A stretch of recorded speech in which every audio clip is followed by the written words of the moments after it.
So essentially it's how do we live well on this planet without destroying it? It's a simple question. We are saturated, no, of all this information and of talking of the problem. How can we have spaces to look towards the solution? We've all heard it before. To create a sustainable world, we must move away from fossil fuels and embrace green technology. But what if technology alone isn't enough? People are dying, and all you can talk about is money and fairy tales of eternal economic growth.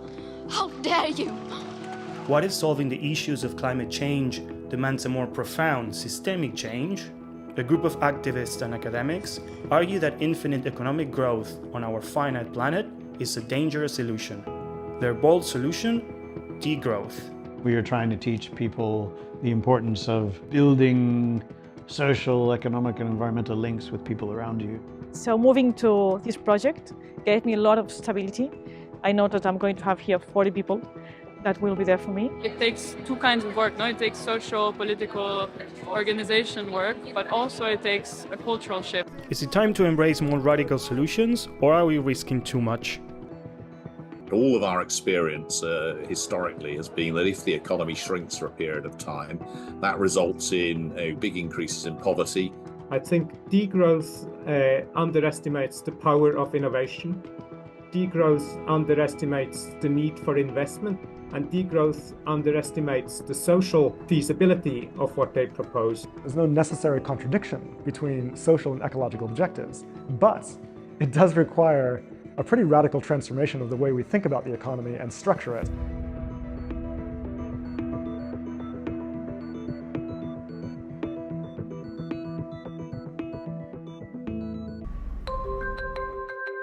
In 1972, a group of researchers published a book titled The Limits to Growth. Their first conclusion was the following: if the present growth trends in world population, industrialization, pollution, food production and resource depletion continue unchanged, the limits to growth on this planet will be reached sometime within the next 100 years. The book sparked a heated debate at the time, but also inspired a generation of scholars who started questioning the benefits of an ever-expanding economy. Professor Joan Martínez-Celier is considered one of the godfathers of degrowth and the founder of the Barcelona School of Ecological Economics. He began writing about the links between the economy and the environment in the 80s. Economic theory was based just on prices and markets and not on the real substance of the economy, which is the material flows and the energy flows.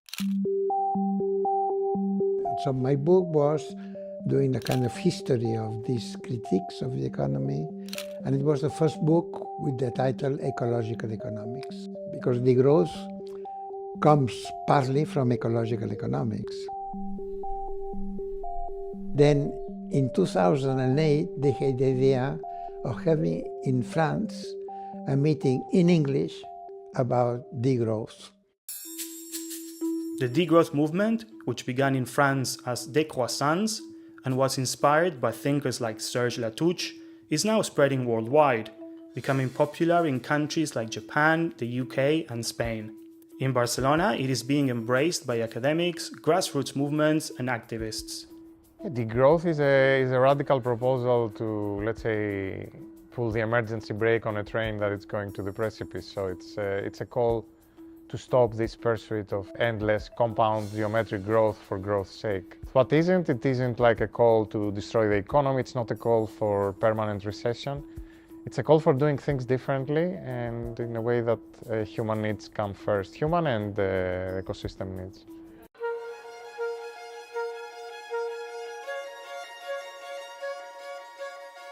Welcome to La Bruguera del Púbol. This is our guest house and environmental teaching space. Here we have a guest house business, we have a retreat center, we have our own family home, we have a field there where we're doing regenerative agricultural experiments, and we have all of this forest where people come to reconnect with nature.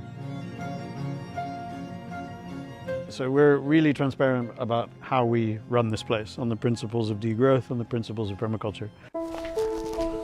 We like to convey the idea that an abundant life doesn't necessarily have to be one that's full of consumerism and loads of stuff. So it does demand a lifestyle change, but it, in theory, shouldn't be one that bothers many people. But it's getting people out of what is basically a trap. And one of the main traps we are in now, degrowthers argue, is actually the very way we measure our economies using GDP or gross domestic product. Yeah, GDP is interesting. It's a really bad measure of an economy. It counts the market value of everything that we produce, but it does not count the social and ecological costs of production.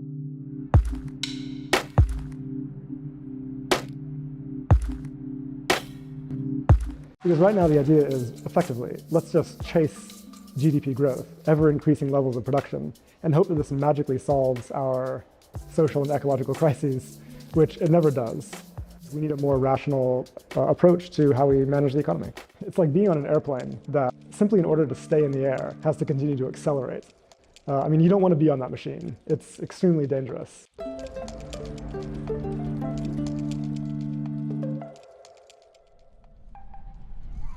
For me, when we talk about degrowth with people who are actually unacquainted, my starter is always, how would you make your life a little bit more meaningful? And meaningfulness is very much obtained through our kind of nourishing empathy, helping others. Many groups don't necessarily tag themselves as degrowth, but you would see that their agenda, their way of being, and their kind of overall framework of reference is very much the one of degrowth.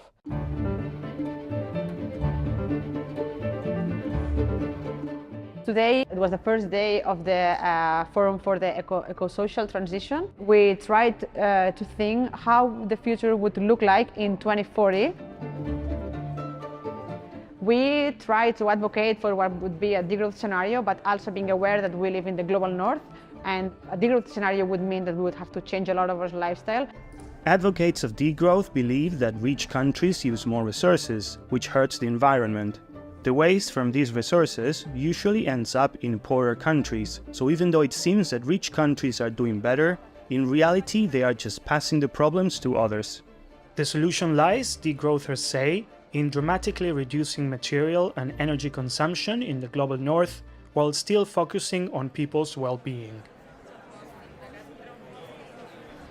So Catalonia is a place where there's a story of the existence of cooperatives, which are economic enterprises that are not based on profit-making for the accumulation of benefit, but actually that try to do their activity with the goal of satisfying need. We see this as a growing tendency. A clear example is the housing sector. Here, for example, it's quite a new tendency and it's growing a lot, definitely showing also that alternatives are possible.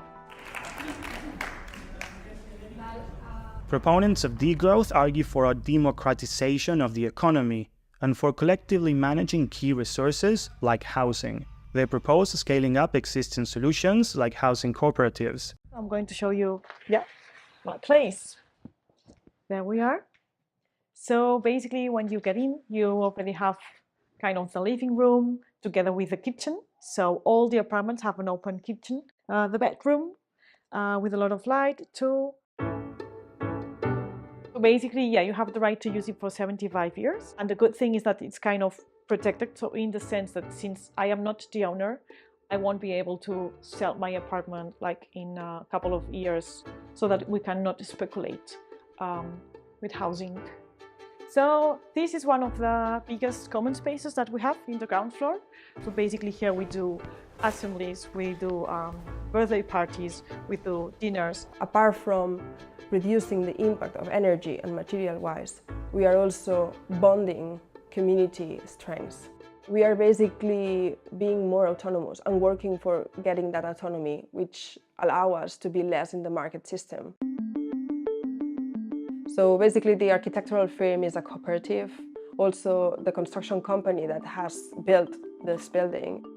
And the way that this works is that you are basically only paying for the material price and the salary price. There is no industrial benefit on that because it's for non-profit. That's what we call the library of things. So we have many kinds of different things that we use from time to time. So we share them here. We have them here. If we need them, we take them and we put them back. Normally in conventional apartments in Barcelona, what you get, is kind of a narrow corridors. While here, that's why you have like the entrance doors to all the different apartments. So it's really a place where kind of life in community happens a lot.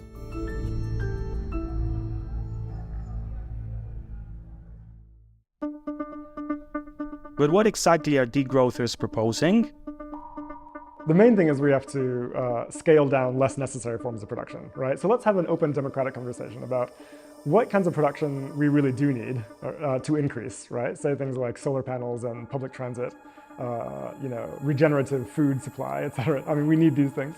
And then what forms of production are clearly destructive and actually not necessary for our society, right? So SUV production, private jet production, industrial beef, fast fashion, advertising, the military-industrial complex. I mean, there's huge portions of our productive system that are mobilized around goods and services that are actually not necessary for society and mostly exist to enrich elites, right?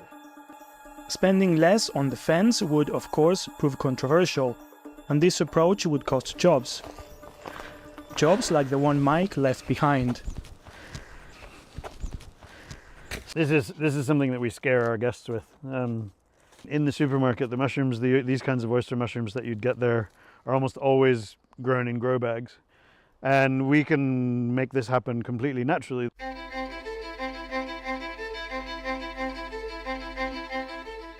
I can't tell you how happy people are, even if they manage to grow one thing. It's mind-blowing for people. I remember what that was like. I was one of those people 25 years ago. I worked for almost 20 years as an urban designer. I wasn't blind to the fact that I was blatantly working within the real estate system, even though I was, a sustainability consultant. Yeah, you realize there's a materials blindness in what we ignore when we're studying sustainability, at least in the early 21st century, because none of these technologies that we as designers were being encouraged by their manufacturers to fit into our designs can be made without fossil fuels. I felt cheated. This was not something I was aware of. We're fighting against the idea that green growth is possible. We are trying to highlight that a bigger change than perhaps most people are comfortable with immediately is what's required.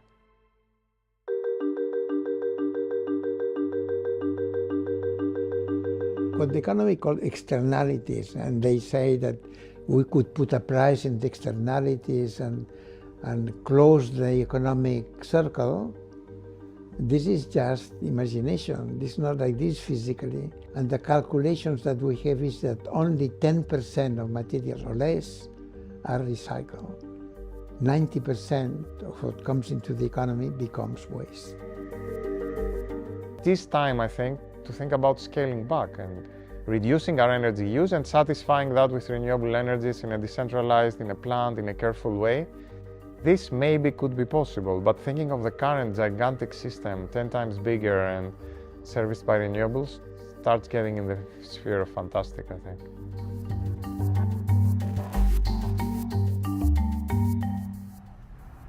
Degrowth economics champions social justice, arguing that market demands and social inequalities fuel the issues around climate change.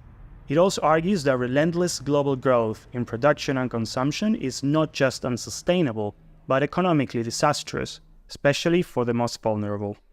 So I teach people in the masters at ICTA and the Degrowth masters, and I see that young people of 20s are much more aware of the tight linkages between what's happening in terms of environmental degradation, in terms of climate change, and social inequalities and injustices at global and local levels. So I think that awareness has increased tremendously, and that's why these fields now are becoming more prominent and people want to study and learn more.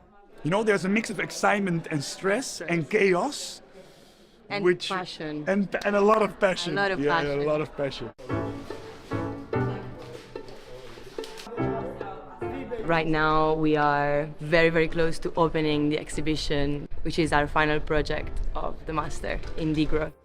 Wow, yo quiero conocer al artista que está detrás de esto. We have been working on creating an exhibition that is based on social transformations. How do we engage more people into joining actively or emotionally with social transformations into a more just and equal world. I did an investigation about people's opinions around the topics of degrowth. I found that many people were also very in support of degrowth and these ideas, but I also found that maybe many people don't really grasp how much of a change that would entail, and also what their own tools are of changing something. Look at what we have, huh? Wow. We think that one thing that's hindering social transformations is a lot that people are afraid of many things, afraid of change, afraid of destabilizing their life. And we always ask them one question is, do you feel secure? And that always ended up opening a conversation about what causes a form of security or insecurity, and always what they related that to.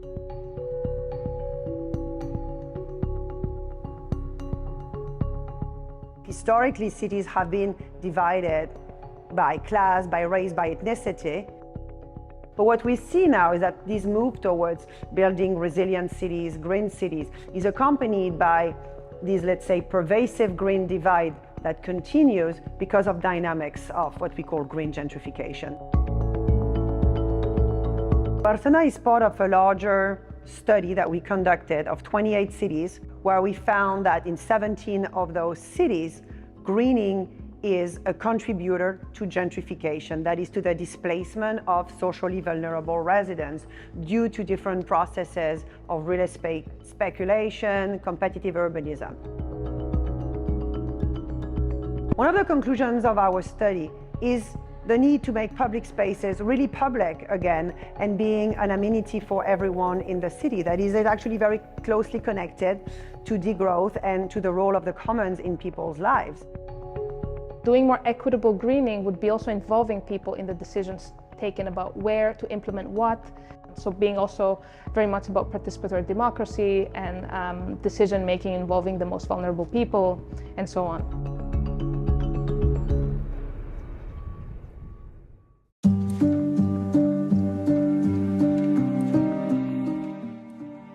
Critics of degrowth argue that it would cause huge changes to society and that it would make people worse off.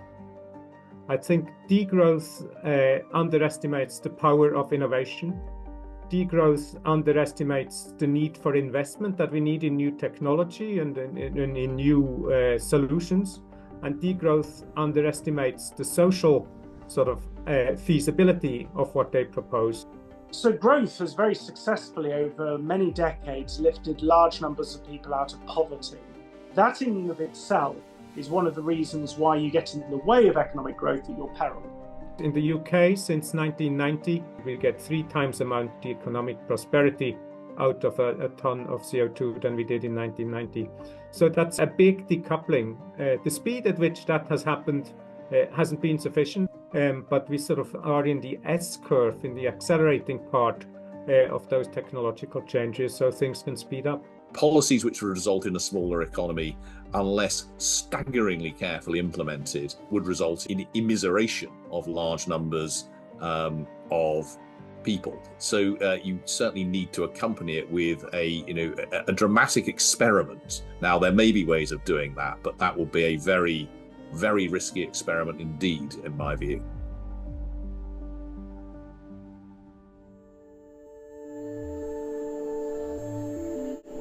Reducing your own material consumption, not throwing good food away, and these kind of things are very much ingrained in for everyone, kind of, but that this might need systemic change, that needs to be politically activated, or that needs stronger political participation. That was not so often in people's minds.